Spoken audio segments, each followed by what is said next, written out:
마압소사. 이것은 훈련이나 각본이 아닙니다. 평화로워야 할 동물원 한복판에서 거대한 침팬지가 우리를 탈출해 관람객들 사이를 휘젓고 다니는 이 믿을 수 없는 광경을 상상해 보십시오.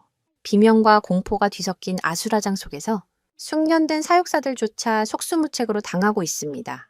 바로 그때 모든 이의 예상을 깨고 어디선가 나타난 평범해 보이는 개 한 마리가 이 위험천만한 상황의 중심에 서게 됩니다. 전문 훈련을 받은 경비견도 경찰견도 아닌 그저 한국의 토종견인 진돗개 한 마리가 말입니다. 이 개는 어떻게 그곳에 나타났으며 영리하고 힘센 침팬지를 상대로 대체 무엇을 하려는 것일까요? 그 해답은 우리의 상식을 송두리째 뒤흔들 것입니다. 그러니 편안히 앉으시기 전에 잠시 시간을 내어 영상의 좋아요를 누르고 구독해주세요. 이제부터 차근차근 설명해 드리겠습니다. 그날은 유난히 화창한 봄날이었습니다. 한국의 한 유명 동물원은 세계 각지에서 온 관광객들로 활기찼고 그 중에는 한국의 독특한 문화와 자연을 체험하기 위해 방문한 한 무리의 영국인 관광객들도 있었습니다. 그들은 특히 지능이 높기로 소문난 침팬지 알렉스의 재롱을 보며 웃음꽃을 피우고 있었습니다. 알렉스는 동물원 내에서도 유별난 존재로 종종 사육사들을 골탕 먹이는 영리함으로 팬들 사이에서는 이미 유명 인사였습니다. 하지만 그 누구도 알렉스의 장난기가 곧 끔찍한 혼돈의 서막이 될 것이라고는 상상하지 못했습니다. 사건은 아주 사소한 것에서 시작되었습니다. 한 관람객이 무심코 떨어뜨린 플라스틱 물병. 알렉스는 그것을 놓치지 않았습니다. 모두가 방심한 틈을 타 알렉스는 그 물병을 이용해 우리 잠금 장치의 전기 회로의 미세한 교란을 일으켰고 철컥 하는 작은 소리와 함께 자유를 얻었습니다. 순식간에 동물원은 공포의 도가니로 변했습니다. 영국인 관광객들은 눈앞에서 벌어진 일을 믿을 수 없다는 듯 얼어붙었고 이내 사방에서 비명이 터져 나왔습니다. 거대한 몸집의 침팬지는 성난 괴수처럼 포효하는 대신 오히려 장난기 가득한 눈으로 주변을 살피며 사람들의 반응을 즐기는 듯 보였습니다. 그 영리함이 상황을 더욱 예측 불가능하고 위험하게 만들고 있었습니다. 비상벨이 울리고 마취총을 든 사육사들이 달려왔지만 알렉스는 이미 군중 속으로 섞여 들어가 나무와 구조물 사이를 신출귀몰하게 오가며 추격팀을 농락했습니다. 사육사들은 인명피해를 우려해 섣불리 마취총을 쏘지도 못하는 진퇴양난의 상황에 빠졌습니다. 공포와 무력감이 동물원 전체를 뒤덮던 바로 그 순간 소란의 한가운데로 믿을 수 없는 존재가 걸어 들어왔습니다. 목줄도 없이 주인도 보이지 않는 늠름한 체구의 황구 진돗개 한 마리였습니다. 개는 혼란스러운 주변 상황에 전혀 동요하지 않는 듯 침착한 걸음으로 나타났습니다. 짖지도 으르렁거리지도 않은 채 그저 고요하고 깊은 눈으로 침팬지 알렉스와 겁에 질린 사람들 그리고 우왕좌왕하는 사육사들을 차례로 훑어볼 뿐이었습니다. 그 압도적인 침묵과 평온함은 마치 폭풍의 눈과도 같아서 아수라장이던 현장의 모든 시선이 순간적으로 이 이름 모를 개에게로 쏠렸습니다. 영국인 관광객들은 저 개가 어디서 나타났는지, 왜 저토록 태어난지 서로에게 속삭이며 의문을 표했습니다. 사육사들 역시 당혹감을 감추지 못했습니다. 절망적인 상황 속에서 호련히 나타난 진돗개는 과연 구원자일까요? 아니면 또 다른 혼돈의 시작일까요? 모두가 숨을 죽인 채 진돗개의 다음 행동을 지켜보고 있었습니다. 전문가들의 움직임이 다시 시작되었습니다. 사육사 팀장은 수신호로 팀원들에게 포위망을 좁히라고 지시했습니다. 그들의 계획은 알렉스를 넓은 광장에서 구석에 있는 매점 쪽으로 몰아넣는 것이었습니다. 하지만 알렉스는 그들의 의도를 비웃기라도 하듯 갑자기 방향을 틀어 아이스크림 판매대의 파라솔을 붙잡고 기둥을 타고 지붕 위로 가볍게 올라가 버렸습니다. 아래에서 그물과 마취총을 든 사육사들은 허탈하게 하늘만 쳐다볼 뿐이었습니다. 팬들 사이에서 알렉스가 도구를 사용하는 능력으로 유명했다는 사실을 떠올린 한 젊은 사육사는 젠장, 저 녀석은 항상 한 수 위야 라며 나지막이 읊조렸습니다. 알렉스는 지붕 위에서 유유히 아래를 내려다보며 마치 체스판의 왕처럼 다음 수를 고민하는 듯 보였습니다. 전문가들의 체계적인 훈련과 경험은 야생의 지능과 예측 불가능성 앞에서 힘을 잃고 있었습니다. 바로 그때 모두의 시선이 다시 진돗개에게로 향했습니다. 개는 알렉스가 지붕으로 올라가는 것을 보고도 전혀 서두르지 않았습니다. 오히려 그 자리에 가만히 서서 고개를 살짝 기울인 채 알렉스의 움직임과 사육사들의 위치, 그리고 겁에 질린 관광객들의 동선을 모두 꿰뚫어 보는 듯한 눈으로 관찰하고 있었습니다. 그 모습은 마치 전장의 지형과 적의 배치를 파악하는 노련한 장수와도 같았습니다. 몇몇 영국인 관광객들은 수군거렸습니다. 저게 그냥 구경하는 거 아니야. 아니, 자세히 봐. 눈빛이 이상해. 무언가를 계산하고 있는 것 같아. 그들의 말처럼 개의 행동은 기이했습니다. 위협적으로 짖거나 무모하게 달려드는 대신 극도의 침착함 속에서 무언가를 기다리고 있었습니다. 그리고 마침내 진돗개는 움직이기 시작했습니다. 하지만 그 방향은 모두의 예상을 완전히 빗나갔습니다. 개는 알렉스가 있는 지붕 쪽이 아니라 정반대 방향에 있는 작은 분수대 쪽으로 천천히 걸어갔습니다. 그러고는 분수대와 침팬지 우리로 돌아가는 길 사이에 자리 잡고 조용히 앉았습니다. 사육사들은 어리둥절했습니다. 저 개의 행동은 도무지 이해할 수 없었습니다. 그러나 잠시 후 지붕 위에서 상황을 살피던 알렉스가 다음 도주로를 결정하고 뛰어내린 곳은 바로 그 분수대 근처였습니다. 알렉스는 그곳을 거쳐 다시 우리 쪽으로 돌아가는 척하다가 다른 방향으로 튈 계획이었던 것입니다. 하지만 그 길목에는 이미 진돗개가 고요하게 앉아 기다리고 있었습니다. 알렉스는 자신을 가로막고 앉은 개를 보고 순간적으로 멈칫했습니다. 위협적인 태도는 아니었지만 개의 눈빛에는 이 길은 통과할 수 없다는 단호한 의지가 서려 있었습니다. 여기서 흥미로운 사실은 진돗개는 주인의 명령에 맹목적으로 복종하기보다는 스스로 상황을 판단하고 독립적으로 행동하는 성향이 매우 강한 견종이라는 점입니다. 마치 고양이와 같은 자율성을 지녔다고 알려진 이 기질이 지금 이 순간 훈련받은 전문가들도 예측하지 못한 방식으로 발현되고 있었습니다. 진돗개는 사육사들의 전술을 따르는 것이 아니라 오직 자신만의 판단으로 알렉스의 심리를 읽고 그의 퇴로를 완벽하게 차단한 것입니다.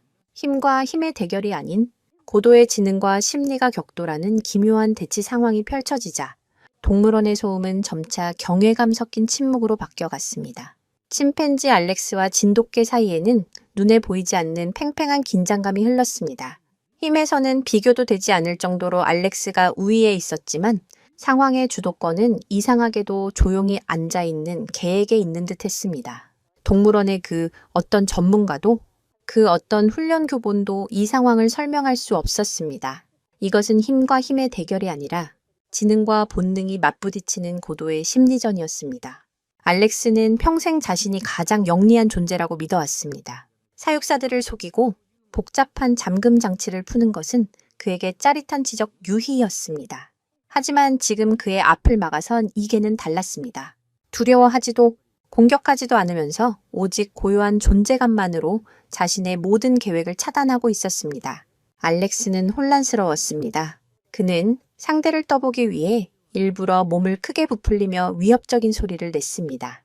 보통의 동물이라면 그 위세에 눌려 꽁무니를 빼기 마련이었습니다. 그러나 진돗개는 미동조차 하지 않았습니다. 그저 묵묵히 깊이를 알 수 없는 눈으로 알렉스를 바라볼 뿐이었습니다. 그 시선은 네가 무엇을 하려는지 다 안다고 말하는 것 같았습니다. 진돗개를 키우는 팬들이 종종 이야기하는 마음을 꿰뚫어 보는 눈빛이 바로 저런 것일까? 지켜보던 한 관광객이 나지막이 중얼거렸습니다. 그 눈빛에는 저기가 아닌 상대를 완벽히 파악하고 있다는 자신감이 담겨 있었습니다. 심리전은 계속되었습니다. 알렉스는 방향을 바꿔 왼쪽으로 빠르게 움직이는 척했습니다.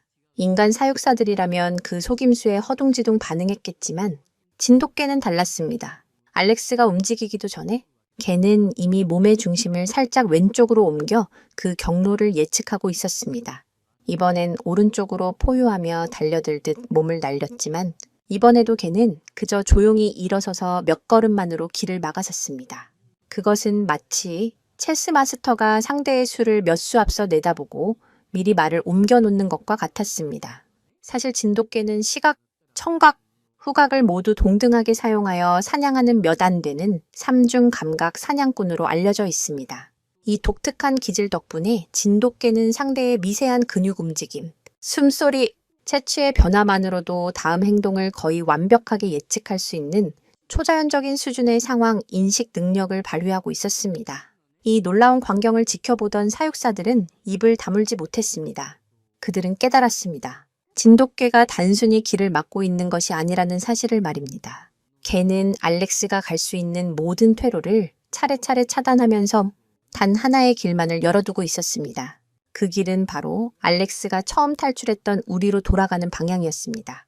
이것은 추격이 아니었습니다. 위협도 아니었습니다. 그것은 보이지 않는 벽을 쌓아 상대를 원하는 방향으로 유도하는 고도의 전략이었습니다.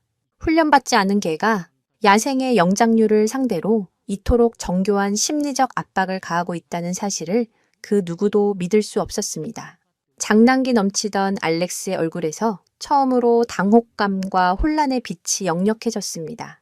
그는 생전 처음으로 자신보다 한 수 위의 상대를 만난 것입니다. 서서히, 아주 서서히 알렉스는 진돗개가 열어둔 단 하나의 길을 따라 발걸음을 옮기기 시작했습니다. 알렉스는 저항을 포기한 듯 진돗개가 유도하는 단 하나의 길을 따라 터덜터덜 걷고 있었습니다. 그 모습은 마치 패배를 인정한 장수 같기도 했고 길을 잃었다가 안내자를 만난 아이 같기도 했습니다. 진돗개는 알렉스의 뒤를 바짝 쫓지 않았습니다. 약 5m의 거리를 유지하며 마치 보이지 않는 끈으로 연결된 듯 일정한 간격으로 조용히 뒤따랐습니다. 그 거리는 알렉스에게 압박감을 주면서도 동시에 도망칠 엄두를 내지 못하게 하는 절묘한 거리였습니다. 그 광경을 스마트폰으로 촬영하던 한 영국인 관광객은 옆 친구에게 거의 속삭이듯 말했습니다. 이것 봐. 저 개는 양치기 개 같아. 늑대로부터 양떼를 지키는 게 아니라 똑똑한 침팬지를 집으로 돌려보내고 있어. 말도 안 돼. 그의 목소리에는 공포 대신 경외심이 가득했습니다. 마침내 무리의 맨 앞에 알렉스의 우리가 나타났습니다. 사육사들은 숨을 죽인 채 조용히 문 옆으로 다가가 만반의 준비를 했습니다. 그들이 섣불리 움직이면 알렉스가 다시 흥분할 수도 있었기 때문입니다. 모든 것은 진돗개의 손에 달려 있었습니다. 알렉스는 우리 입구 앞에서 잠시 망설였습니다. 자유의 끝, 장난의 종말을 직감한 듯 잠시 뒤를 돌아 진돗개를 쳐다봤습니다. 진돗개는 그저 멈춰서서 여전히 고요한 눈빛으로 그를 응시할 뿐이었습니다. 더 이상의 길은 없다는 무언의 메시지였습니다. 결국 알렉스는 스스로 우리 안으로 발을 들였고 그 순간을 놓치지 않고 사육사들이 재빨리 문을 닫고 잠갔습니다. 철컹 하는 쇳소리와 함께 길고도 짧았던 혼돈은 마침내 끝이 났습니다. 동물원 전체에 안도의 한숨이 퍼져나갔습니다.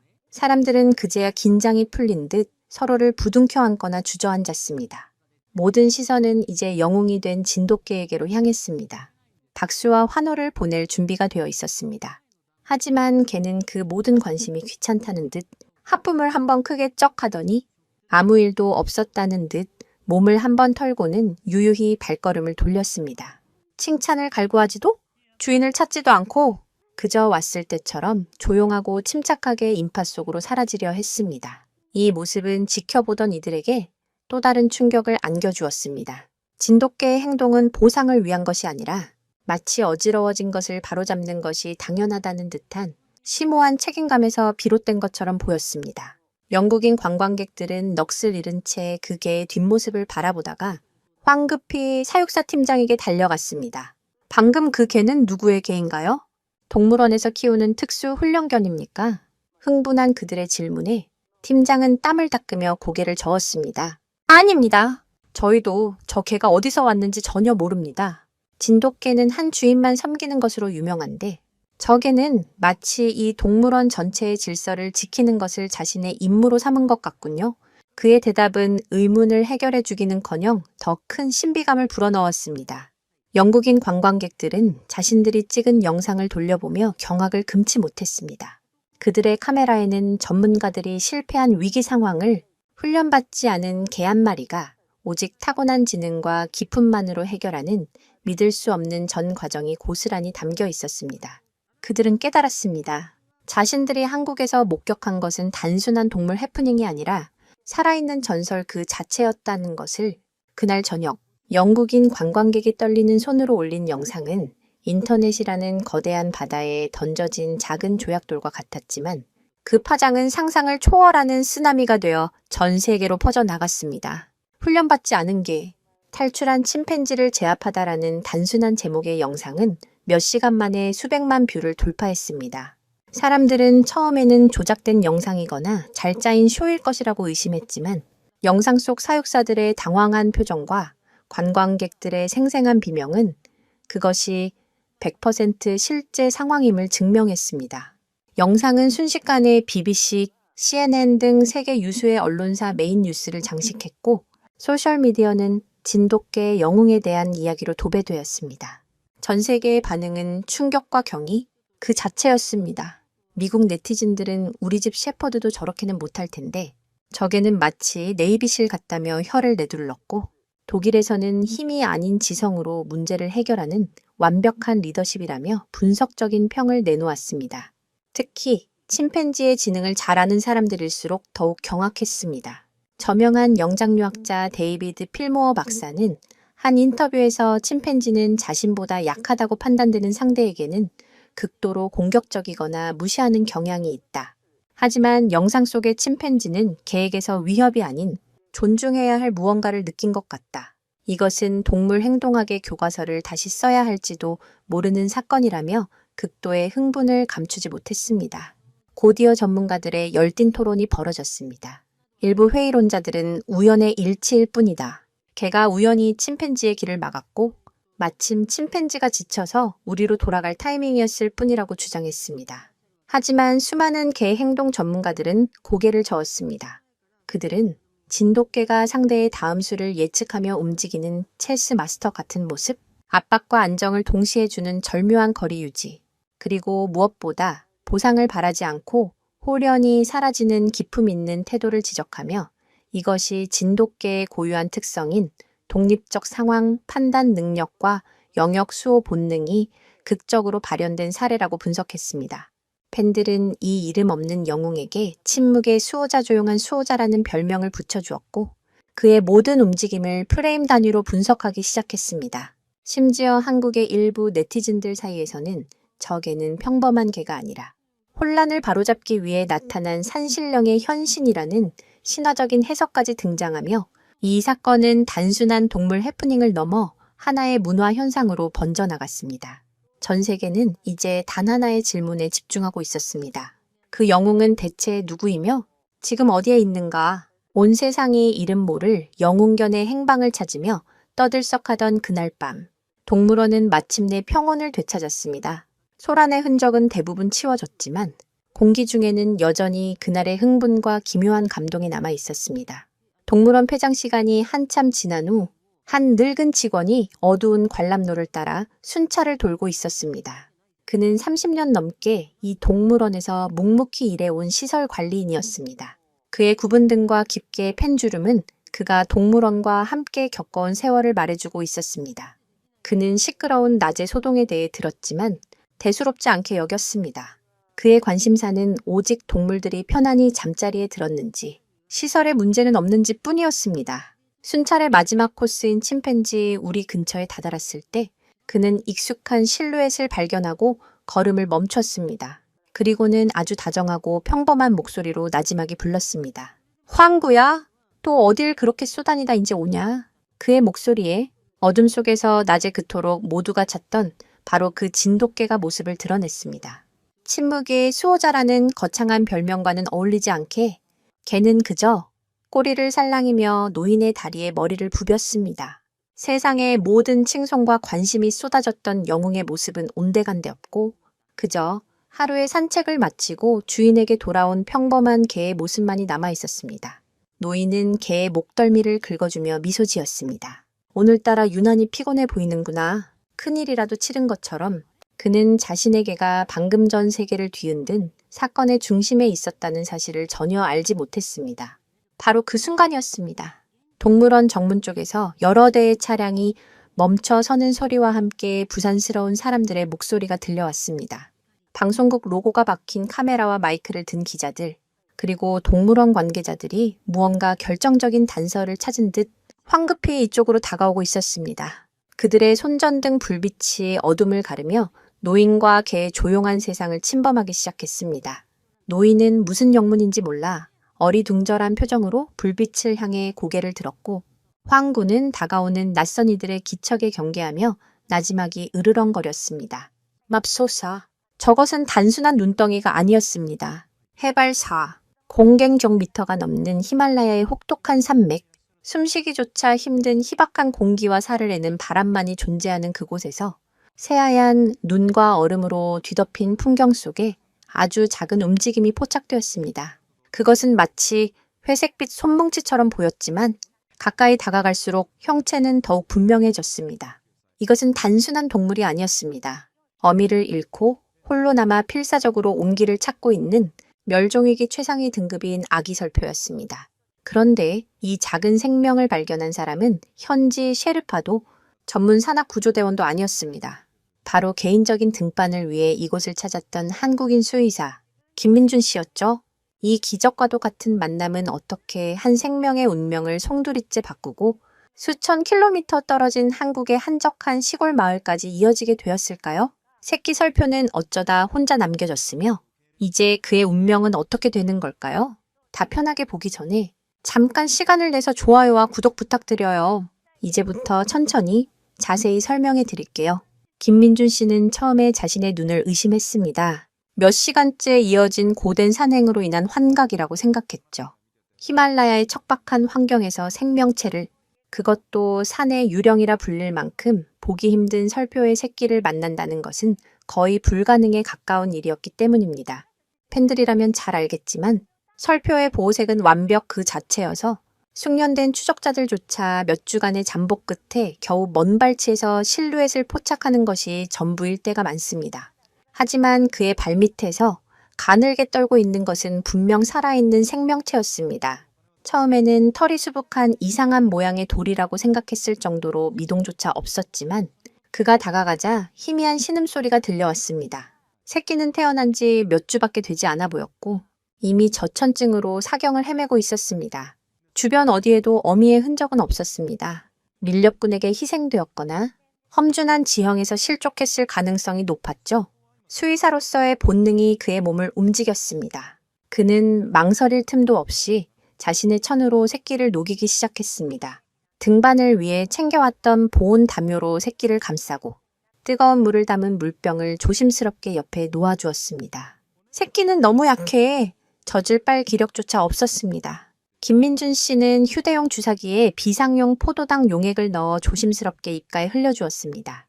한 방울, 또 한 방울, 새끼의 작은 혀가 미세하게 움직이며 용액을 받아 삼키기 시작했을 때 그는 비로소 희미한 희망을 보았습니다. 하지만 이것은 시작에 불과했습니다. 이 험준한 산맥에서 새끼를 데리고 하산하는 것은 목숨을 건 도박이었고 설령 성공한다 해도 이 희귀한 생명체를 받아줄 곳을 찾는 것은 또 다른 거대한 장벽이었습니다. 현지 야생동물 보호국의 규정은 까다로웠고 국제법 또한 복잡하게 얽혀 있었습니다. 그러나 차가운 눈 위에서 꺼져가는 생명의 온기를 느낀 이상 그는 결코 포기할 수 없었습니다. 그는 자신의 등반 계획을 모두 취소하고 오직 이 작은 생명을 살리는 데 모든 것을 걸기로 결심했습니다. 김민준 씨의 결단 이후 현실적인 문제들이 거대한 산처럼 그의 앞을 가로막았습니다. 새끼 설표를 품에 안고 험준한 산을 내려오는 길은 그야말로 사투의 연속이었습니다. 해발 고도가 낮아지면서 새끼의 호흡은 점차 안정되었지만 문제는 이제부터 시작이었습니다.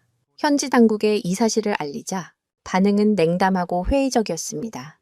그들은 김민준 씨를 밀렵꾼으로 의심하기도 했고 절차의 복잡성을 이유로 비협조적인 태도를 보였습니다.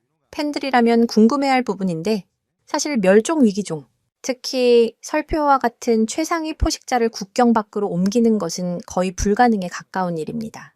수많은 국제 협약과 서류 작업이 필요하며 양국의 허가가 모두 떨어져야만 가능한 일이었죠. 시간은 속절없이 흘러갔고 새끼 설표의 건강은 임시방편적인 처치만으로는 한계에 다다르고 있었습니다. 바로 그때 기적 같은 소식이 들려왔습니다. 김민준 씨의 안타까운 사연이 SNS를 통해 한국에 알려지면서 여론이 움직이기 시작한 것입니다. 특히 그의 연락을 받은 한 동물보호단체가 적극적으로 나서면서 상황은 급변했습니다. 그 단체는 단순한 유기견 보호소가 아니었습니다. 특수동물, 특히 야생에서 구조되었지만 자연으로 돌아가기 힘든 개체들을 위한 전문적인 재활 및 보호시설을 운영하는 곳이었습니다. 그곳의 소장인 박선영 씨는 한국 정부와 네팔 당국을 끈질기게 설득했고 수의사인 김민준 씨의 신원과 구조 당시의 정황 증거들이 힘을 보탰습니다. 마침내 인도적인 차원에서 단 한 번의 예외를 허용한다는 조건으로 새끼 설표의 한국행이 결정되었습니다. 이 과정에서 한 가지 재미있는 일화가 있었는데 서류 작업을 위해 임시로 붙여준 이름이 바로 설슈에이었습니다. 눈 속에서 발견되었다는 단순한 이유였지만 이 이름은 낯선 환경에 놓인 아기 설표에게 작은 정체성을 부여해 주었습니다. 한국으로의 여정은 그 자체로 또 하나의 거대한 도전이었습니다. 수의학적 지식을 총동원하여 특별 제작된 이동 케이지 안에서 서리는 10시간이 넘는 비행을 견뎌야 했습니다. 김민준 씨는 비행 내내 케이지 옆을 지키며 서리의 상태를 분단위로 확인했습니다. 마침내 인천공항에 도착했을 때 서리는 히말라야의 매서운 추위와는 전혀 다른 한국의 낯선 공기와 소음, 그리고 수많은 사람들의 시선에 잔뜩 겁을 먹고 몸을 웅크렸습니다. 공항에서 경상북도에 위치한 보호소까지 이동하는 내내 서리는 희미한 신음소리 외에는 아무런 반응도 보이지 않았습니다. 수천 킬로미터를 날아온 이 작은 생명체는 이제 완전히 새로운 세상에 던져졌습니다. 드넓은 설산 대신 차가운 철창과 건초더미가 그를 맞이했고 어미의 따스한 털가죽 대신 소독약 냄새가 코를 찔렀습니다. 과연 이곳에서 서리는 살아남을 수 있을까요? 그리고 이 낯선 땅에서 그를 기다리는 또 다른 운명은 무엇일까요? 보호소에서의 첫 며칠은 절망 그 자체였습니다. 히말라야의 고산지대와는 전혀 다른 습도와 온도, 온갖 낯선 냄새와 소리들 속에서 아기 설표 서리는 완전히 기력을 잃었습니다. 김민준 수의사와 보호소 직원들이 아무리 정성을 쏟아도 서리는 특수 제작된 분유를 한 모금도 마시려 하지 않았습니다.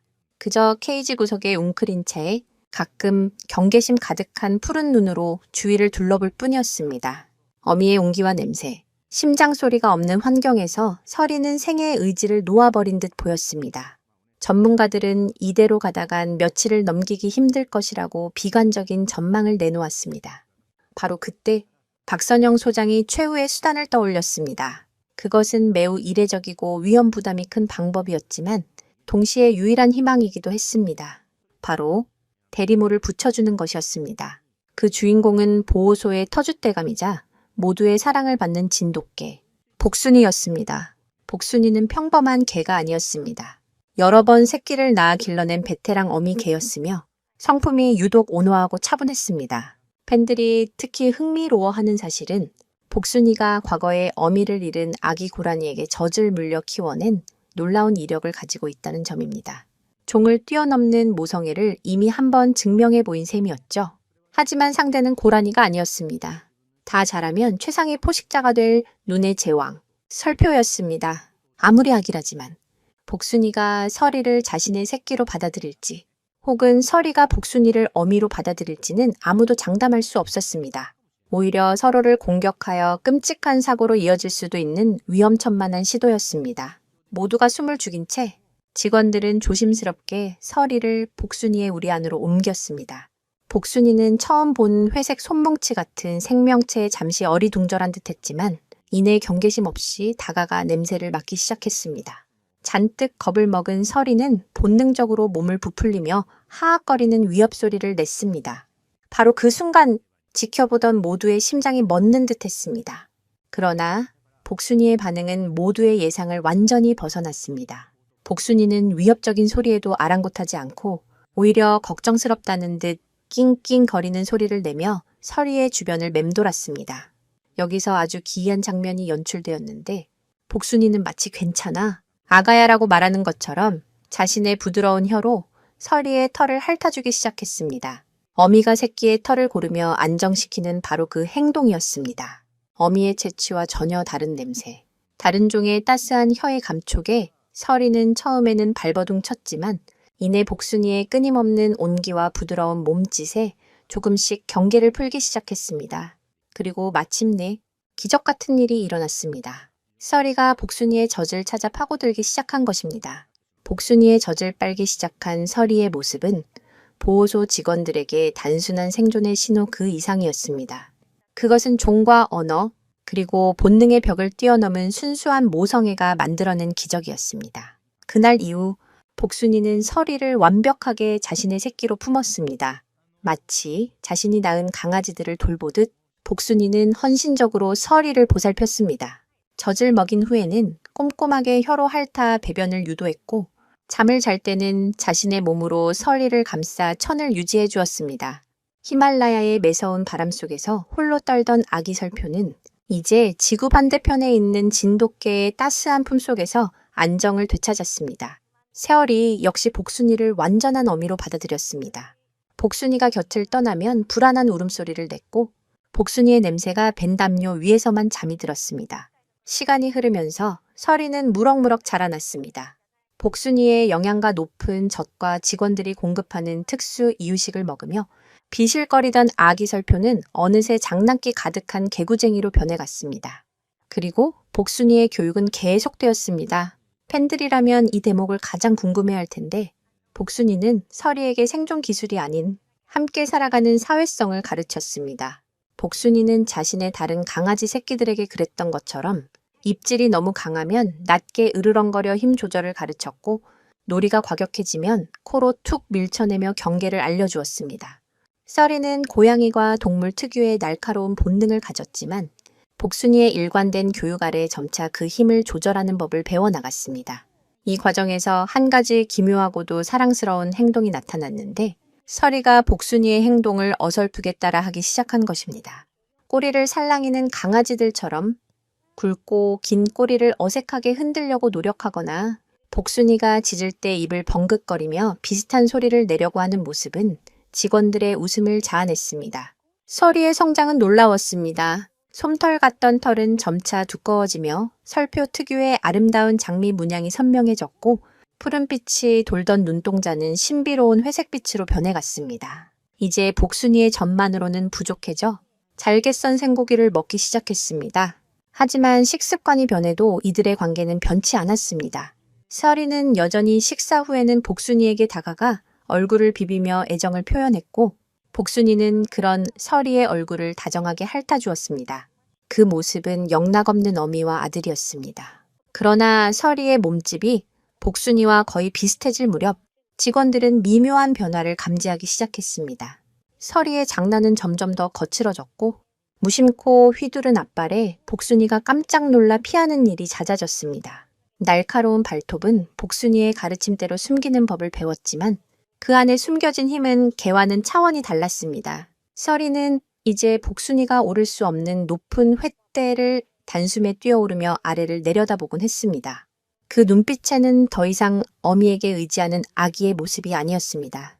드넓은 세상을 갈망하는 야생의 그림자가 서서히 드리워지고 있었습니다.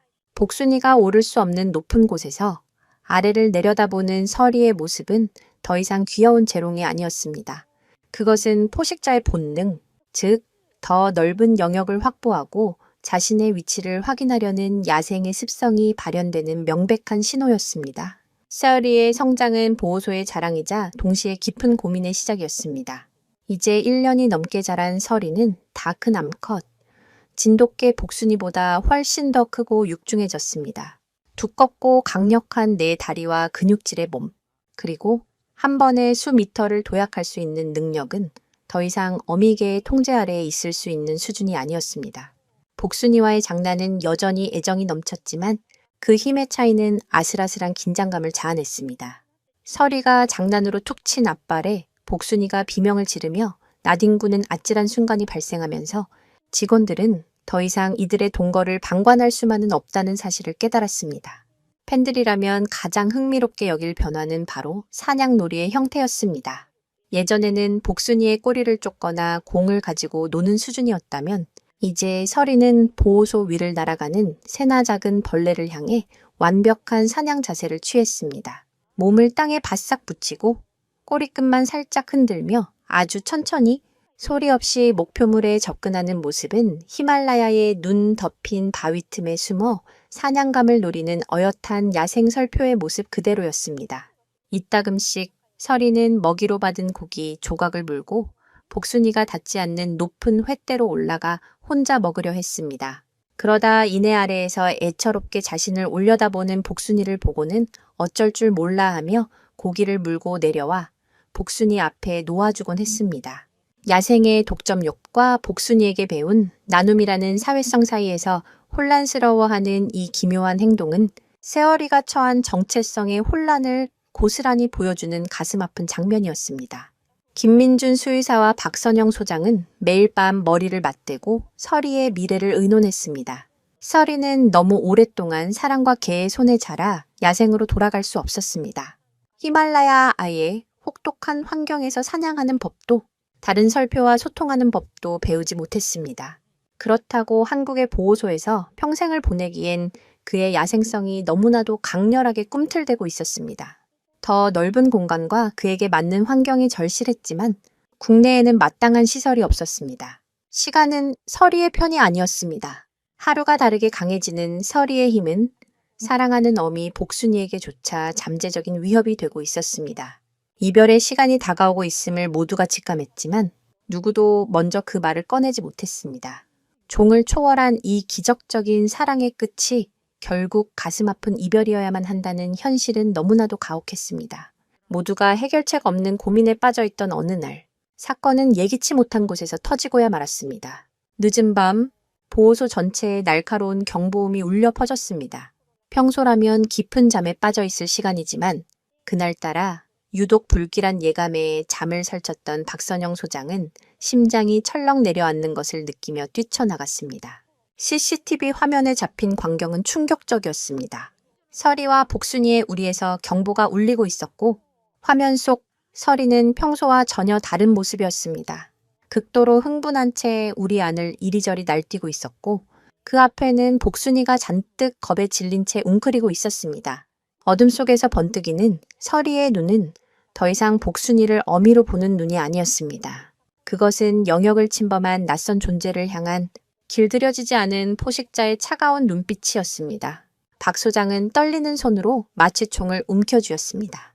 하지만 서리의 다음 행동은 모두의 예상을 뛰어넘는 것이었습니다. 복순이를 향해 위협하던 서리는 갑자기 방향을 틀어 무려 3m 높이의 철책을 향해 맹렬하게 몸을 던지기 시작했습니다. 단단한 철책이 쿵쿵 소리를 내며 휘어질 정도의 엄청난 힘이었습니다. 탈출하려는 것입니다. 이대로 두면 서리가 스스로를 해치거나 혹은 철책을 부수고 밖으로 나가는 끔찍한 사태가 벌어질 수도 있었습니다. 바로 그 순간 겁에 질려 웅크리고만 있던 복순이가 자리에서 일어났습니다. 그리고는 온 힘을 다해 짖으며 미쳐 날뛰는 서리의 앞을 가로막았습니다. 안 돼! 박 소장의 비명이 터져 나왔습니다. 서리는 자신을 막아서는 복순이를 향해 거대한 앞발을 번쩍 들어 올렸습니다. 모든 것이 멈춘 듯한 그 찰나 박 소장은 결심했습니다. 그녀는 떨리는 손으로 전화기를 들고 국제전화번호를 누르기 시작했습니다. 이 비극을 막을 마지막 희망, 그것은 히말라야의 눈 속에서 서리를 처음 발견했던 바로 그 남자에게 연락하는 것뿐이었습니다. 이것은 단순히 두 동물이 만나 벌어진 기적에 대한 이야기가 아닙니다. 이것은 꺾이지 않는 생명이나 절망 속에서 피어난 희망에 대한 흔한 기록 또한 아닙니다. 여기 작지만 강철 같은 심장을 가진 존재가 있습니다. 바로 한반도의 정신 그 자체라 불리며 수천 년간 충성과 용맹의 상징으로 여겨져 온 한국의 진돗개입니다. 이제 상상해 보십시오. 칠흑 같은 어둠 속 모든 것을 집어삼킬 듯한 거대한 포식자의 번뜩이는 눈빛 앞에서 두 마리의 작은 개가 미동도 없이 서 있습니다. 공기 중에는 피와 공포의 냄새 대신 누구도 이해할 수 없는 기묘하고 팽팽한 긴장감만이 흐릅니다. 이 불가사의한 이야기는 보는 이의 심장을 끝까지 붙들고 놓아주지 않을 것입니다. 그러니 편안히 자리에 앉기 전에 잠시 시간을 내어 영상에 좋아요를 누르고 구독해주세요. 제 채널은 유산을 따라서입니다. 이제 조심스럽게 설명해 드리겠습니다. 이야기는 암울했던 시절, 한반도가 강압적인 통치 아래 신음하던 때로 거슬러 올라갑니다. 조선의 숨통을 옥죄던 일본 제국주의의 그림자가 가장 짙게 드리워졌던 어느 날, 북쪽 국경과 가까운 한적한 주둔지에서 모든 비극과 기적은 시작되었습니다. 이곳에는 다나카라는 이름의 대위가 있었습니다. 그는 제국의 군인이라는 선민의식과 오만함으로 가득 찬 인물이었고, 점령지의 모든 것을 자신의 발 아래 두고 지배하는 것을 당연하게 여겼습니다. 그의 눈에 조선인들은 그저 복종해야 할 미개한 민족이었고, 이 땅의 자연 또한 자신의 힘을 과시하기 위한 도구에 불과했습니다. 다나카의 오만함을 가장 극명하게 보여주는 상징물이 바로 그가 기르던 거대한 호랑이였습니다. 그 호랑이는 평범한 맹수가 아니었습니다. 바로 한때 백두대간을 호령했던 조선의 혼과 기상이 깃든 시베리아 호랑이, 즉 한국 호랑이였습니다. 일제는 조선의 민족 정기를 말살하기 위해 혈안이 되어 있었고, 그 정책의 일환으로 한반도의 호랑이들을 닥치는 대로 사냥했습니다. 다나카는 그 해수구제라는 명목, 해에 포획된 어린 새끼 호랑이를 자신의 전리품처럼 가져와 키웠던 것입니다. 그는 거대한 철창 안에 갇힌 호랑이를 바라보며 마치 자신이 조선이라는 나라 전체를 정복하고 길들인 것 같은 도착적인 쾌감을 느꼈습니다. 호랑이가 굶주림에 울부짖을 때마다 그는 자신의 권력이 미치는 범위를 확인하며 희열에 젖곤 했습니다. 주둔지에서의 생활은 단조롭고 지루했습니다. 끝없는 훈련과 경계 근무에 지친 병사들에게 새로운 자극이 필요했고, 다나카 자신도 무료함을 견디지 못했습니다. 그는 자신의 권위와 냉혹함을 병사들에게 각인시킬 겸 잔혹한 오락거리를 생각해냈습니다. 바로 살아있는 동물을 호랑이의 먹이로 던져주는 것이었습니다. 이미 몇 차례 들개나 산지미승을 던져주며 그 피비린내에 나는 광경을 즐겼던 다나카는 이번에는 좀 더 특별한 것을 원했습니다. 그의 뒤틀린 욕망은 조선인들이 유난히 아끼고 자랑스러워하는 진돗개에 가닿았습니다. 그는 부하들에게 마을에서 가장 기골이 장대하고 기품 있는 진돗가의 2마리를 잡아오라고 명령했습니다. 그의 병사들은 인근 마을을 뒤져 한 집에서 애지중지 기르던 백구와 황구, 한 쌍을 강제로 빼앗아 왔습니다. 그 개들은 단순한 가축이 아니었습니다. 한 가정의 일원이자 고된 삶 속에서 위안이 되어주던 소중한 존재였습니다. 철창에 갇힌 2마리의 진돗개는 혼란스러워 보였지만 그 눈빛에는 두려움보다 경계심과 꺾이지 않는 기계가 서려 있었습니다. 영리한 머리와 주인에 대한 절대적인 충성심, 그리고 자신보다 몇 배는 큰 맹수 앞에서도 물러서지 않는 용맹함. 이것이 바로 수백 년간 한국인들이 진돗개를 사랑하고 그 기상을 찬미해 온 이유였습니다. 다나카는 부하들을 모두 호랑이 우리 앞에 집결시켰습니다. 그는 비웃음 섞인 목소리로 입을 열었습니다. 조선인들이 입에 침이 마르도록 칭송하는 저 개들을 보아라. 충성심, 용맹, 그것은 힘없는 자들이 스스로를 위로하기 위해 만들어낸 허상에 불과하다. 저 개들이 우리의 위대한 제국이 키운 호랑이 앞에서 어떻게 비참하게 찢겨나가는지 똑똑히 지켜보아라. 저것이 바로 조선의 운명이다. 그는 진돗개의 죽음을 통해 조선 민족의 나약함을 조롱하고 일본 제국의 압도적인 힘을 과시하고 싶었던 것입니다. 그는 심지어 진돗개들이 1분을 버틸 수 있을지를 두고 부하들과 시시덕거리며 내기까지 걸었습니다. 어둠이 짙게 깔린 밤, 주둔지는 횃불빛으로 섬뜩하게 일렁였습니다. 병사들의 긴장된 숨소리와 호랑이의 낮고 위협적인 그르렁거림이 차가운 밤 공기를 갈랐습니다. 모든 시선이 철창 안의 2 진돗개에게 쏠렸습니다. 한 마리는 온몸이 눈처럼 새하얀 백구였고, 다른 한 마리는 잘 익은 벼이삭 같은 황금빛 털을 가진 황구였습니다. 그들은 서로의 몸을 기댄 채 굳건히 서 있었습니다. 공포에 질려 낑낑거리거나 구석으로 도망치기는커녕 오히려 한치의 물러섬도 없는 자세로 어둠 속에서 번뜩이는 호랑이의 눈을 똑바로 마주보고 있었습니다. 그들의 침착하고 위험 있는 모습은 지켜보는 일부 어린 병사들에게 설명할 수 없는 불안감과 경외심마저 느끼게 했습니다. 마침내 다나카의 명령이 떨어졌습니다. 놓으더라. 삐걱거리는 소름 끼치는 소리와 함께 호랑이 우리의 육중한 문이 열렸습니다. 병사들이 거칠게 2마리의 진돗개를 안으로 밀어넣었습니다. 쾅! 근데 하고 다튀는 철문 소리는 마치 사형 집행을 알리는 총성처럼 주둔지에 울려 퍼졌습니다. 이제 거대한 우리 안에는 굶주린 거수와 2마리의 작은 개만이 남았습니다. 어둠 속에서 거대한 그림자가 서서히 움직이기 시작했습니다. 병사들은 숨을 죽였고 다나카의 입에는 잔인한 미소가 걸렸습니다. 모두가 곧이어 터져나올 끔찍한 비명과 뼈가 부서지는 소리를 예상하고 있었습니다. 하지만 그 순간 2마리의 진돗개는 서로의 눈을 한번 마주보더니 놀랍게도 함께 등을 맞대고 자세를 낮추었습니다. 그것은 공포의 자세가 아니었습니다. 어떤 적이라도 함께 맞서 싸우겠다는 결연한 의지의 표현이었습니다. 어둠 속에서 호랑이의 거대한 실루엣이 꿈틀거렸다. 그것은 마치 산의 일부가 일어나 움직이는 것 같았다.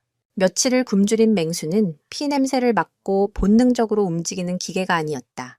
다나카의 전리품이자 오만의 상징인 이 호랑이는 야생의 어미에게서 생존법을 배우지 못했다. 그저 철창 안에서 던져주는 먹이를 받아먹으며 자라난 고독하고 뒤틀린 존재였다. 그럼에도 불구하고 그 몸에 흐르는 포식자의 피는 숨길 수 없었다. 낮게 울리는 그르렁거림은 땅을 흔들었고 그 눈은 어둠 속에서도 섬뜩한 녹색 불꽃처럼 타올랐다. 호랑이는 천천히, 아주 천천히 2마리의 개를 향해 다가왔다. 한 걸음 한 걸음 내디딜 때마다 육중한 근육이 꿈틀거렸고 지켜보는 병사들은 저절로 침을 삼켰다. 이제 곧 벌어질 참혹한 광경에 대한 기대와 일말의 공포가 뒤섞인 채였다. 그러나 호랑이가 가까워질수록 우리 안의 풍경은 모두의 예상을 완전히 빗나가기 시작했다. 백구와 황구는 꼬리를 내리고 비명을 지르며 흩어지지 않았다. 오히려 그들은 더욱 서로의 몸을 밀착했다. 등을 맞댄 그들의 자세는 완벽한 방어 진영이었다. 백구가 호랑이를 정면으로 주시하는 동안 황구는 그 뒤에서 주변을 경계하며 백구의 사각을 완벽하게 보완했다. 이것은 수천 년간 한반도의 사냐를 누비며 늑대나 멧돼지 같은 위협에 맞서 싸워온 진돗개의 유전자에 각인된 생존 본능이자 놀라운 지능의 발현이었다. 그들은 개별적인 2마리의 개가 아니었다. 하나의 의지를 가진 작지만 완벽한 전투부대였다. 호랑이가 마침내 그들로부터 불과 몇 걸음 떨어진 곳에 멈춰섰다. 거대한 머리를 숙이고 코를 킁킁거리며 낯선 침입자들의 냄새를 맡았다. 지금까지 우리에 던져졌던 다른 동물들은 이 순간 이미 이성을 잃고 공포에 질려 비명을 지르거나 의미 없는 발버둥을 치다 손쉬운 먹잇감이 되곤 했다. 하지만 이 작은 개들은 달랐다. 그들의 눈에는 공포가 없었다. 대신 흔들림 없는 결연한 의지가 담겨 있었다. 그들은 으르렁거리거나 이빨을 드러내며 섣불리 도발하지도 않았다. 그저 고요하고 묵직하게 자신들의 자리를 지킬 뿐이었다. 그 모습은 마치 네가 넘어오면 우리도 가만히 있지 않겠다는 무언의 경고처럼 보였다. 이 기묘한 대치 상황에 가장 당황한 것은 어쩌면 호랑이 자신이었을지도 모른다. 그의 제한된 경험 속에서 먹이란 공포에 떠는 존재여야 했다. 자신보다 훨씬 작은 생명체가 감히 자신의 눈을 똑바로 쳐다보며 한치의 물러섬도 보이지 않는다는 사실은 그의 포식자로서의 본능에 작은 혼란을 일으켰다. 이것은 사냥이 아니었다. 이해할 수 없는 힘겨루기였다. 호랑이는 답답하다는 듯 앞발로 땅을 한번 쿵 긁었다. 흙먼지가 피어오르며 위협적인 소리가 울려 퍼졌지만 2마리의 진돗개는 미동조차 하지 않았다. 그들의 고요함은 호랑이의 본능적인 공격성을 자극하기보다 오히려 그의 행동을 주저하게 만드는 기묘한 힘을 발휘했다. 이 광경을 지켜보던 병사들 사이에서 나직한 술렁임이 일기 시작했다. 어떻게 된 거지? 왜 공격을 안 하는 거야? 저 개들, 겁을 상실했나? 그들의 소공어림은 다나카의 귀에 거슬리는 소음으로 들렸다. 그는 자신이 연출한 잔혹한 쇼가 예상대로 진행되지 않자 점점 초조해졌다. 그의 얼굴에서 여유로운 미소는 사라지고 굳은 표정으로 철창 안을 노려보았다. 그는 조선의 운명이 이렇게 끈질기고 완강할 것이라고는 상상하지 못했다. 그것은 그의 오만한 자존심에 가하는 정면 도전이었다. 마침내 인내심을 잃은 호랑이가 움직였다. 크르릉 하는 포효와 함께 거대한 몸을 낮추고 순식간에 거리를 좁혔다. 번개 같은 움직임이었다. 병사들은 자신도 모르게 아주 차샤바즈다 하는 짧은 탄성을 내뱉었다. 이제 끝이라고 생각한 순간 놀라운 일이 벌어졌다. 호랑이가 덮치기 직전 백구와 황구가 동시에 마치 약속이라도 한 듯이 하늘이 찢어질 듯한 날카로운 소리로 지저댔다. 왕, 왕. 그 소리는 단순한 개 짖는 소리가 아니었다. 모든 기력을 응축시켜 터뜨리는 결사항전의 외침이자 경고였다. 그 짧고 폭발적인 소리는 우리 안에 갇힌 공간을 쩌렁쩌렁 울렸고 심지어 거대한 호랑이조차 순간적으로 주춤하게 만들었다. 호랑이는 목표물 바로 앞에서 급히 멈춰섰다. 그 기세에 눌린 것은 아니었지만 예상치 못한 저항에 당황한 기색이 역력했다. 호랑이는 다시 한번 두 개를 중심으로 원을 그리며 돌기 시작했다. 하지만 이전의 여유로운 탐색과는 달랐다. 그의 움직임에는 명백한 혼란과 짜증이 섞여 있었다. 그는 이 작은 생명체들을 어떻게 다루어야 할지 알 수 없었다. 힘으로 찍어 누르자니 그들의 기세가 만만치 않았고 무시하자니 자신의 영역을 침범한 사실을 용납할 수 없었다. 반면 진돗개들은 호랑이가 움직일 때마다 등을 맞댄 채 민첩하게 방향을 바꾸며 시종일관 정면을 유지했다. 그들의 움직임에는 한치의 오차도 한순간의 망설임도 없었다. 완벽하게 조율된 군무처럼 보일 정도였다. 이 기이한 대치는 한참 동안이나 계속되었다. 피 튀는 살육을 기대했던 병사들은 이제 신기한 구경거리라도 보듯 숨을 죽이고 이 상황에 몰입했다. 그들의 눈에 비친 두 마리의 진돗개는 더 이상 단순한 개가 아니었다. 거대한 힘 앞에서 결코 굴복하지 않는 작지만 위대한 투사처럼 보였다. 다나카 대위의 얼굴은 분노로 시뻘겋게 달아올랐다. 그는 소리치고 싶었다. 어서 저 하찮은 개들을 물어 죽여. 제국의 호랑이가 아니더냐. 하지만 그의 외침은 목구멍에서만 맴돌 뿐 밖으로 나오지 않았다. 이 상황 자체가 자신의 권위에 대한 모욕이었기 때문이다. 자신이 연출한 연극에서 배우들이 제멋대로 행동하는 꼴이었다. 호랑이의 주저함은 곧 자신의 무능함처럼 느껴졌고 진돗개의 저항은 조선 민족의 끈질긴 저항 정신처럼 보였다. 그는 자신의 의도가 완전히 빗나갔음을 깨달았다. 이것은 조선의 나약함을 보여주는 쇼가 아니라 오히려 그들의 꺾이지 않는 기계를 증명하는 무대가 되어버리고 있었다. 시간이 흐르면서 우리 안에 팽팽했던 긴장감은 점차 기묘한 형태로 변모하기 시작했다. 호랑이의 거듭된 위협과 탐색에도 불구하고 진돗개들의 결연한 방어 태세는 조금도 무너지지 않았다.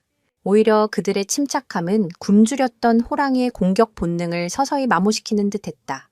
맹수의 본능적인 살육 욕구보다 이 이해할 수 없는 존재들에 대한 호기심과 혼란이 더 커져버린 것이다.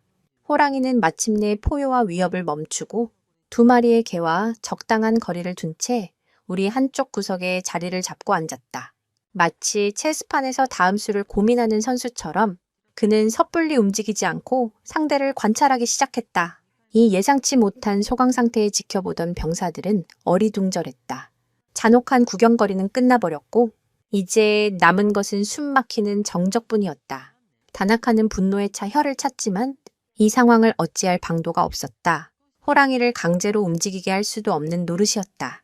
그는 병사들에게 해산을 명령하고 내일 아침이면 굶주림을 이기지 못한 호랑이가 결국 저 개들을 처리할 것이라 퉁명스럽게 쏘아붙였다. 하지만 그의 목소리에는 자신감이 없었다. 병사들은 각자의 막사로 돌아가면서도 계속해서 호랑이 우리 쪽을 뒤돌아보았다. 그들의 마음속에는 단순한 호기심을 넘어선 어떤 설명할 수 없는 감정이 싹트고 있었다. 밤은 깊어지고 주둔지는 적막에 휩싸였다. 경계 근무를 서는 병사들만이 간간히 움직일 뿐이었다. 하지만 그날 밤 호랑이 우리 쪽에서 들려오는 소리는 모두의 예상을 완전히 뒤엎었다. 병사들은 끔찍한 비명이나 뼈가 으스러지는 소리를 상상하며 귀를 기울였지만 그런 소리는 끝내 들려오지 않았다. 대신 간헐적으로 들려오는 소리는 너무나도 기묘하고 평화로워서 오히려 소름이 돋을 지경이었다. 처음에는 호랑이의 낮고 깊은 그르렁거림이 들려왔다. 하지만 그것은 위협의 소리가 아니었다. 마치 무언가 궁금한 것을 발견하고 내는 듯한 혹은 만족감을 표현하는 듯한 묘한 울음소리였다. 그 소리에 화답하듯 이따금씩 진돗개들이 낑낑거리는 소리가 작게 들려왔다. 그 소리 또한 공포의 소리가 아니었다. 어미에게 어리광을 부리거나 무언가를 요구하는 듯한 미묘한 뉘앙스를 담고 있었다. 경계를 서던 한 병사는 자신의 귀를 의심했다. 그는 조심스럽게 우리에 다가가 어둠 속을 살폈다. 횃불의 희미한 빛에 비친 광경은 그의 눈을 더욱 크게 뜨게 만들었다. 거대한 호랑이가 우리 중앙에 누워 있었고 놀랍게도 백구와 황구가 그 주위를 맴돌고 있었다. 그들은 더 이상 등을 맞대고 방어 자세를 취하지 않았다. 오히려 꼬리를 부드럽게 흔들며 호랑이의 냄새를 맡거나 조심스럽게 그 거대한 몸에 자신의 몸을 비비기도 했다. 호랑이는 그들의 작은 행동을 귀찮아하기는커녕 때로는 거대한 혓바닥으로 그들의 털을 핥아주기도 했다. 그것은 어미가 새끼를 돌보는 듯한 믿을 수 없는 장면이었다. 포식자와 피식자의 관계는 완전히 역전되어 마치 오랫동안 잊혔던 가족이 다시 만난 듯한 기묘한 유대감이 흐르고 있었다. 이 소식은 순식간에 주둔지 전체로 퍼져나갔다. 잠자리에 들었던 병사들까지 하나둘씩 일어나 소리를 죽이며 호랑이 우리 주변으로 모여들었다. 그들은 눈앞에 펼쳐지는 비현실적인 광경을 숨죽인 채 지켜보았다. 한 병사가 나직하게 속삭였다. 저 개들, 호랑이를 길들인 건가? 다른 병사가 고개를 저으며 대답했다. 아니야. 저건 길들인 게 아니야. 마치 호랑이가 저 개들을 받아들인 것 같아. 그들의 말이 맞았다. 호랑이는 철창 안에서 외롭게 자라났다. 어미의 온기를 느껴본 적도, 동족과의 교감을 나눠본 적도 없었다. 그의 세상은 오직 차가운 쇠창살과 잔인한 주인이 던져주는 피 묻은 고깃덩어리 뿐이었다. 그는 힘은 가졌지만 관계를 맺는 법을 배우지 못한 고독한 존재였다. 그런데 오늘 밤 그의 영역에 들어온 이 작은 존재들은 달랐다. 그들은 자신을 두려워하지 않았고 오히려 당당하게 맞섰다. 그 꺾이지 않는 기계와 서로를 보호하는 모습 속에서 호랑이는 어쩌면 자신이 한 번도 느껴보지 못했던 무리의 유대감과 비슷한 무언가를 느꼈을지도 모른다. 진돗개들 역시 자신들을 해치려는 의도가 없음을 본능적으로 감지했을 것이다. 영리한 그들은 공포 대신 교감을 선택했고 그들의 대담한 선택은 얼어붙었던 호랑이의 마음을 녹이는 기적을 만들어냈다. 팬들이 특히나 흥미로워하는 디테일 중 하나는 진돗개의 사회성과 지능에 관한 것이다. 진돗개는 단순히 충성심이 강한 개가 아니다. 그들은 무리 내에서 복잡한 사회적 관계를 형성하고 상대의 의도를 파악하는 능력이 매우 뛰어나다. 여러 마리의 진돗개가 함께 멧돼지를 사냥할 때 각자 역할을 분담하여 포위망을 좁히고 가장 용맹한 개가 선두에 서서 공격을 유도하는 등 고도로 조직적인 협동 사냥을 한다. 우리 안에 던져진 백구와 황구가 즉각적으로 등을 맞대 방어 진영을 갖춘 것은 바로 이러한 유전자에 각인된 사회적 생존 본능의 발현이었다. 그들은 호랑이라는 거대한 위협 앞에서 자신들이 하나의 무리임을 선언했던 것이다. 밤이 깊어갈수록 그들의 관계는 더욱 돈독해졌다. 호랑이가 거대한 몸을 누이자 백구와 황구는 마치 당연하다는 듯이 그의 따뜻한 배와 옆구리에 파고들어 몸을 웅크렸다. 차가운 철창 바닥의 냉기를 피할 수 있는 가장 따뜻한 장소를 찾은 것이다. 호랑이는 이 작은 침입자들을 내쫓지 않았다. 오히려 그들의 천이 전해지는 것을 편안하게 느끼는 듯 깊고 나직한 소리를 내며 잠이 들었다. 세 마리의 동물은 그렇게 서로의 온기에 의지한 채 기묘하고 고요한 밤을 보내고 있었다. 포식자와 피식자라는 경계가 허물어지고 종을 뛰어넘는 교감이 이루어지는 순간이었다. 지켜보던 병사들은 누구 하나 입을 열지 못했다. 그들은 지금 자신들이 목격하고 있는 것이 단순한 동물들의 이야기가 아니라 그보다 훨씬 더 심오하고 거대한 무언가라는 것을 직감하고 있었다. 그것은 힘과 지배의 논리로는 결코 설명할 수 없는 생명 그 자체의 신비로운 교감이었다. 다음 날 아침, 동쪽 하늘이 희미하게 밝아오기 시작할 무렵, 다나카 대위는 전날 밤의 찝찝함을 떨쳐내지 못한 채 잠에서 깼다. 그는 밤새 제대로 잠을 이루지 못했다. 자신의 권위가 도전받았다는 불쾌감과 설명할 수 없는 기묘한 사건에 대한 불안감이 뒤섞여 그를 괴롭혔다. 그는 단단히 결심했다. 오늘 아침에는 반드시 호랑이가 진돗개들을 갈기갈기 찢어놓은 참혹한 광경을 목격해야만 했다. 그래야만 자신의 구겨진 체면이 회복되고 병사들 앞에서 다시금 제국의 위험을 과시할 수 있을 터였다. 그는 서둘러 옷을 챙겨 입고 몇몇 부하들을 대동한 채 호랑이 우리로 향했다. 그의 발걸음에는 조급함과 잔인한 기대감이 서려 있었다. 그가 우리에 가까워질수록 주둔지의 분위기가 평소와 다르다는 것을 느낄 수 있었다. 이미 많은 병사들이 우리 주변에 모여 있었는데 그들의 표정에는 전날 밤의 호기심이나 술렁임 대신 경외감과 당혹감이 뒤섞인 기묘한 침묵이 흐르고 있었다. 그들은 마치 신성한 의식이라도 지켜보는 사람들처럼 소리 하나 내지 않고 우리 안을 응시하고 있었다.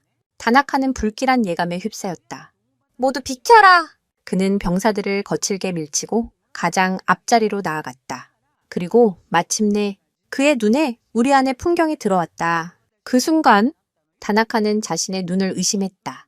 그의 입이 떡 벌어졌고 손에 들고 있던 지휘봉을 떨어뜨릴 뻔했다. 그는 기절초풍하며 놀랐다. 예상했던 피비린내에 나는 아수라장은 어디에도 없었다. 핏자국 하나, 찢어진 살점 하나 보이지 않았다. 대신 그의 눈앞에 펼쳐진 것은 세상의 모든 상식과 질서를 비웃는 듯한 너무나도 평화롭고 비현실적인 장면이었다. 거대한 호랑이가 우리 중앙에 편안하게 누워 있었고 그의 황금빛 털 위로 아침 햇살이 부드럽게 쏟아지고 있었다. 그리고 바로 그 호랑이의 품 안에 백구와 황구가 깊은 잠에 빠져 있었다. 백구는 호랑이의 거대한 앞발을 베개 삼아 누워 있었고 황구는 호랑이의 따뜻한 배에 몸을 기댄 채 새근새근 숨을 내쉬고 있었다. 밤사이 내린 차가운 이슬을 피하기 위해 그들은 세상에서 가장 안전하고 따뜻한 안식처를 찾은 것이다. 호랑이는 마치 자신의 새끼들을 품은 어미처럼 작은 개들을 부드럽게 감싸 안고 있었다. 간혹 진돗개들이 잠결에 뒤척일 때면 호랑이는 잠이 깰새라 미동도 하지 않고 그들을 지켜주었다. 그것은 단순한 공존이 아니었다. 완벽한 신뢰와 유대로 맺어진 하나의 가족의 모습이었다. 포식자와 피식자라는 자연의 법칙은 그들 사이에서 아무런 의미가 없었다. 굶주린 맹수와 그의 먹잇감이 아니라 고독했던 거대한 존재와 그에게 기꺼이 다가간 용감한 작은 존재들이 서로의 외로움을 보듬어주는 듯한 광경이었다. 지켜보던 병사들은 할 말을 잃었다. 그들은 자신들이 어젯밤 목격했던 기묘한 교감이 일시적인 현상이 아니었음을 깨달았다. 이것은 진짜였다. 다나카는 부들부들 떨기 시작했다. 그의 얼굴은 분노로 시뻘겋게 달아올랐다가 이내 창백하게 질렸다. 이 장면은 그의 모든 신념과 가치관을 뿌리부터 뒤흔드는 것이었다.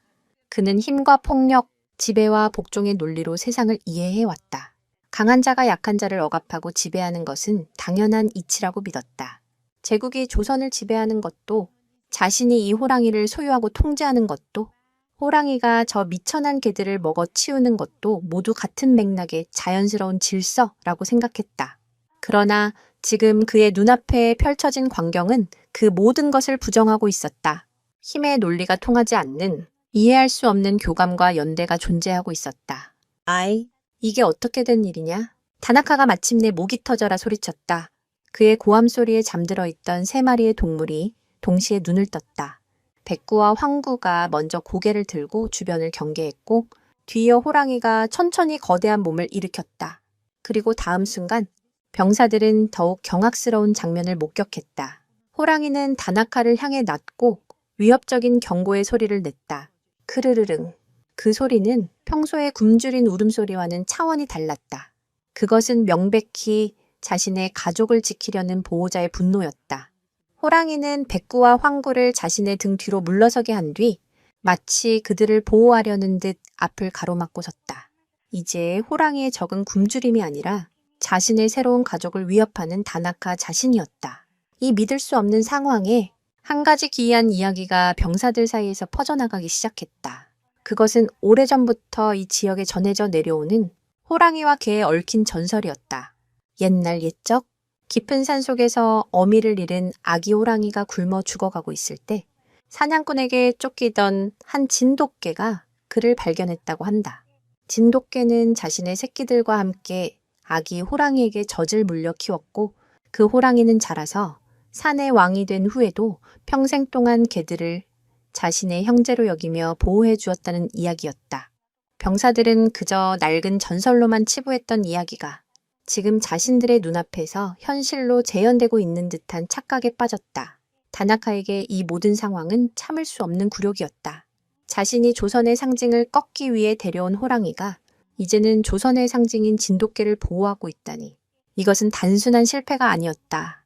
자신의 존재 이유와 제국의 논리에 대한 정면 부정이었다. 그의 오만함과 자존심은 산산조각 났다. 병사들이 자신을 어떤 눈으로 보고 있을까?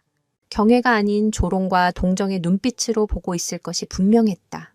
그는 이 비정상적인 상황을, 이 잘못된 질서를 바로잡아야만 했다.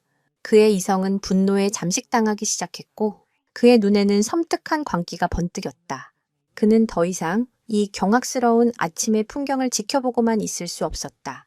그의 손이 허리춤에 차고 있던 권총 손잡이로 향했다. 다나카의 손이 권총 손잡이를 움켜쥐는 순간 우리 주변의 공기는 차갑게 얼어붙었다. 병사들은 그의 의도를 알아차리고 숨을 죽였다. 이 비현실적인 평화를 깨뜨리려는 그의 광기 어린 눈빛에 모두가 압도당했다. 그의 자존심은 회복 불가능할 정도로 무너져 내렸다. 자신이 연출한 잔혹극은 실패로 끝났고 자신의 힘을 과시하려던 상징물은 오히려 자신을 배신했다. 제국의 호랑이가 조선의 개와 한 무리가 되었다는 사실은 그의 세계관에서는 결코 용납될 수 없는 혼돈이자 변칙이었다. 그는 이 잘못된 그림을 파괴함으로써 자신의 통제력을 되찾고 무너진 질서를 다시 세워야만 했다. 감히 미천한 짐승 따위가 나를 거역해. 다나카는 이를 갈며 중얼거렸다.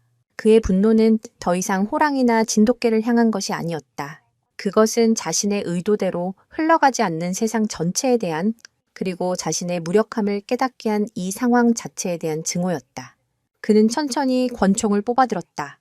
차가운 강철의 감촉이 그의 손바닥에 전해지자 그의 눈빛은 더욱 차갑고 잔인하게 변했다. 병사들 중 일부는 고개를 돌려버렸다. 그들은 앞으로 벌어질 일을 참아 맨눈으로 볼 수 없었다. 다나카의 총구가 처음 향한 곳은 진돗개들이 아니었다. 그는 먼저 이 모든 사태의 원흉이자 자신의 오만을 배신한 호랑이를 겨누었다. 내 놈부터다. 주인을 알아보지 못하는 짐승은 존재할 가치가 없지. 그의 목소리는 분노로 가늘게 떨리고 있었다. 그 순간 호랑이는 본능적으로 위험을 감지했다. 거대한 몸의 근육이 팽팽하게 긴장했고 더욱 크고 위협적인 경고음을 내기 시작했다. 마치 그 총을 내리지 않으면 이 철창을 부수고서라도 너에게 달려들겠다고 말하는 듯했다. 하지만 호랑이의 위협은 광기에 사로잡힌 다나카에게 아무런 영향을 주지 못했다. 오히려 그의 분노의 기름을 부을 뿐이었다. 그는 방가쇠에 손가락을 걸었다. 이제 모든 것이 끝나는 듯했다. 거대한 호랑이와 그를 가족으로 받아들인 두 마리의 작은 개, 그들의 기적 같은 유대는 한 발의 총성으로 산산조각날 운명에 처했다. 바로 그때 아무도 예상하지 못한 일이 벌어졌다. 호랑이의 등 뒤에 숨어있던 백구와 황구가 마치 약속이라도 한 듯 동시에 앞으로 튀어나갔다. 그들의 목표는 다나카가 아니었다. 그들은 호랑이의 앞을 가로막고 서서 자신들의 작은 몸으로 거대한 호랑이를 보호하려는 듯한 자세를 취했다. 그리고는 철창을 향해 다나카를 향해 미친 듯이 지저대기 시작했다. 왕, 왕, 왕, 왕. 그들의 짖음은 지난밤의 경고와는 차원이 달랐다. 그것은 절박한 외침이었고 분노의 포효였으며 자신들의 새로운 가족을 지키기 위한 필사적인 저항이었다. 이 작은 개들의 용맹한 행동에 다나카는 순간적으로 당황했다. 먹이로 던져진 존재들이 이제는 자신들의 포식자를 위해 목숨을 걸고 덤벼드는 이 아이러니한 상황을 그는 이해할 수 없었다. 그 순간의 망설임이 모든 것의 방향을 바꾸었다. 진돗개들의 필사적인 외침에 자극받은 것일까? 아니면 자신을 보호하려는 그들의 모습에 감동한 것일까? 호랑이는 더 이상 경고만 하고 있지 않았다. 쾅! 하늘과 땅을 뒤흔드는 듯한 거대한 포효와 함께 호랑이는 육중한 몸을 날려 철창의 정면으로 부딪혔다. 쾅! 타 하는 굉음과 함께 낡고 부실했던 철창문이 휘어지고 잠금 장치가 튕겨 나갔다. 아무도 예상치 못한 돌발 상황이었다. 병사들은 비명을 지르며 혼비백산하여 흩어지기 시작했다. 그 누구도 성난 거대 호랑이를 맨몸으로 상대할 수는 없었다. 다나카 역시 경악하여 몇 걸음 뒤로 물러섰다. 그의 손에 들린 권총이 부질없게 느껴지는 순간이었다. 철창문이 열리자 호랑이는 밖으로 뛰쳐나왔다. 하지만 그의 목표는 흩어지는 병사들이나 다나카가 아니었다. 그는 뒤를 한번 돌아보았다. 백구와 황구가 그의 뒤를 따라 우리 밖으로 나온 것을 확인한 호랑이는 잠시 그들의 냄새를 맡으며 안심시키는 듯한 행동을 취했다. 그리고는 마치 리더가 무리를 이끌 듯 고개를 돌려주든지 뒤편의 깊은 산을 향해 내달리기 시작했다. 백구와 황구도 한치의 망설임 없이 마치 원래부터 한 무리였던 것처럼 그의 뒤를 따라 힘차게 달렸다. 이 모든 일은 눈 깜짝할 사이에 벌어졌다. 정신을 차린 다나카가 그들의 뒷모습을 향해 미친 듯이 권총을 발사했다. 텅! 당! 탱! 총성이 고요한 아침에 주둔지를 갈랐지만 총알은 이미 멀어진 그들에게 닿지 못하고 허공을 가르거나 나무에 박힐 뿐이었다. 호랑이와 두 마리의 진돗개는 순식간에 숲속으로 사라졌고 그들의 모습은 다시는 주둔지에서 볼 수 없었다. 다나카는 무너진 철창 앞에 선 채 총을 든 손을 허망하게 늘어뜨렸다. 그의 얼굴에는 분노도 광기도 남아있지 않았다. 오직 완전한 패배감과 허탈함만이 감돌았다. 그는 모든 것을 잃었다. 자신의 권위, 자존심, 그리고 제국의 힘을 상징하던 호랑이까지 그는 힘으로 모든 것을 통제할 수 있다고 믿었지만 결국 그 힘에 의해 모든 것을 잃고 만 것이다. 이 사건에 대한 흥미로운 사실 중 하나는 이후 이 지역에서 호랑이와 두 마리의 개가 함께 사냥하는 것을 보았다는 목격담이 심심치 않게 들려왔다는 점이다. 사람들은 산에서 거대한 호랑이가 멧돼지를 물면 두 마리의 개가 양쪽에서 협공하여 사냥을 돕는 광경을 보았다고 수군거렸다. 그들은 더 이상 일본군이 키우던 호랑이나 마을에서 빼앗긴 진돗개가 아니었다. 그들은 자연으로 돌아가 새로운 법칙과 유대 속에서 살아가는 전설적인 존재가 되었다. 이 이야기는 억압과 폭력의 시대 속에서도 결코 꺾이지 않는 생명의 존엄성과 종을 뛰어넘는 교감의 위대함을 보여주는 감동적인 사연으로 사람들의 입에 오르내리게 되었다. 다나카 대위의 말로는 비참했다. 호랑이 탈출 사건의 책임을 물어 그는 불명예 제대를 당했고 그의 오만했던 군 생활은 그렇게 끝이 났다. 그는 평생 동안 그날 아침의 광경을 잊지 못했을 것이다. 자신의 총구 앞에서 서로를 보호하던 호랑이와 진돗개의 눈빛, 그리고 자신을 조롱하듯 자유를 향해 달려가던 그들의 뒷모습을 말이다. 이야기는 여기서 멈춘다. 호랑이와 두 마리의 진돗개는 그 후 어떻게 되었을까? 그들은 정말로 하나의 무리가 되어 평생을 함께했을까? 아니면 또 다른 운명의 소용돌이에 휘말렸을까? 그들의 전설은 아직 끝나지 않았다.